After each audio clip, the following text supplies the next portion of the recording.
We find several of Jacksonville's leading citizens recalling an incident of great concern in the town's past. The day they got the news that the country's recently elected president, James Garfield, had been shot in an assassination attempt.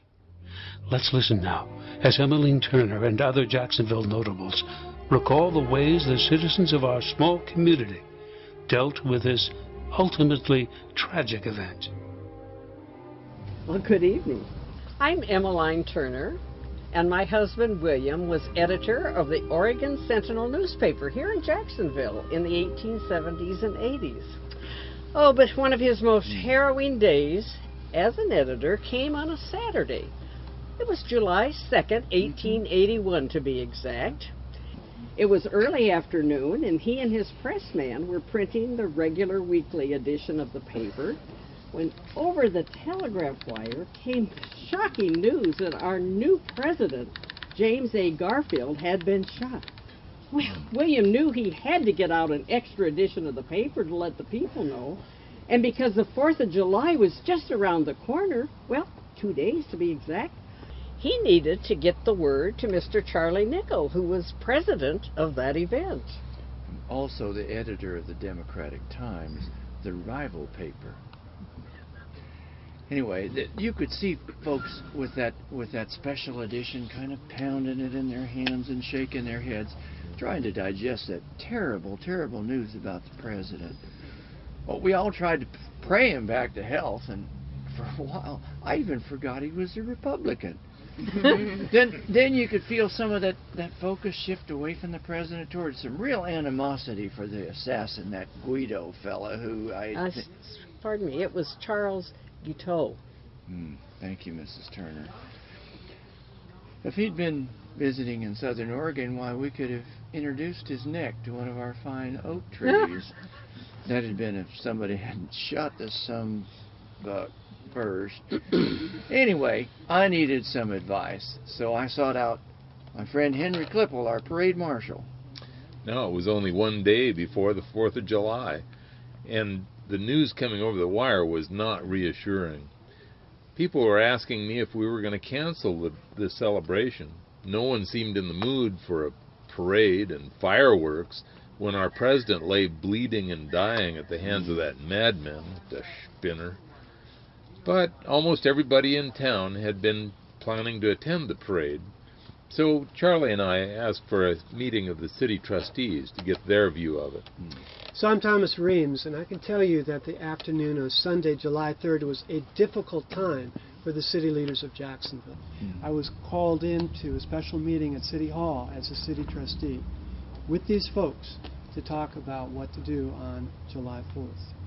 Mrs. Turner's husband was there to give us the latest news on the president.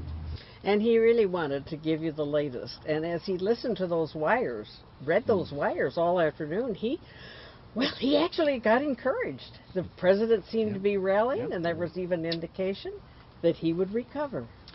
And all of us in that meeting were greatly relieved to hear that news about our president, but we were still concerned, for we knew that our president was a gravely ill man, and it just did not seem right to carry on with the usual boisterous celebration that the 4th of July had become. On the other hand, Independence Day was the patriotic celebration. Finally, we decided that the events of the day should go on, but we asked Mr. Nickell and Mr. Klippel to eliminate the frivolous parts of the day's activity and focus instead on the patriotic. Mr. Reames, I think the committee really did follow the wishes of the city trustees. And Jacksonville's 4th of July celebration, 1881, came off with precision and the best of order. The players didn't have time to learn more somber music, so the brass band led the parade with their usual spirited marching tunes. The parade wound through the streets of Jacksonville and ended in the yard of the county courthouse, where they had benches and a temporary platform set up. I remember Chaplain Moses Williams in his introductory prayer. He invoked the throne of grace on behalf of our stricken president. Beautiful words. Why, you could hear a chorus of amens rise out of that crowd. Some of them from folks that I bet hadn't been to church in a decade. Benjamin Beekman then read the entire Declaration of Independence, And our speaker, our orator for the day, Judge Watson, just got going when y'all came by and said the president was worse. Oh, you could feel the doom and drear just kind of ripple through that crowd.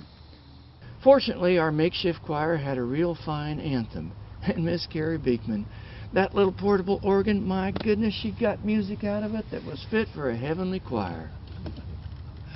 The program was followed by the usual great feast and the afternoons of games. But none of the participants were really very enthusiastic. Some folks gathered in small groups just to talk about the tragedy, but mostly people were just talked out. By late afternoon, Bybee Park deserted. Round about supper time, though, folks' spirits began to rise. You got hungry, Thomas. So the citizens freshened up a bit, donned their pioneer spirits with their Sunday best, and headed on down to Madam Holt's grand ball at her new U.S. hotel. It was a brilliant success, and the day, which had threatened to fizzle like a wet firecracker, went off with a bang. It did. The president's condition had its ups and downs for the next 2.5 months. The one day the reports would have him rallying, the next the news would be grim. But in time, that event was no longer the principal topic of conversation in town. Life had to go on. Charlie Nickell here even hinted he might soon have a romantic announcement concerning Miss Ella Prim. Oh, all those many weeks, my husband, William, tried so hard to keep the people informed. But those ups and downs of his condition just left everyone wondering what to believe. And then on September 19th, about 10:30 at night, the president cried out in pain and in just a few moments was dead. Well, William put his paper into mourning with heavy black lines separating all the columns.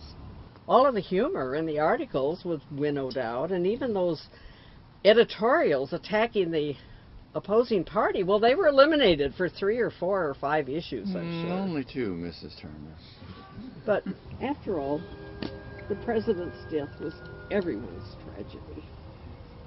Jacksonville did show some respect. Why, all the businesses were closed and the church bells from Presbyterian and Methodist Catholic Church pealed for more than an hour.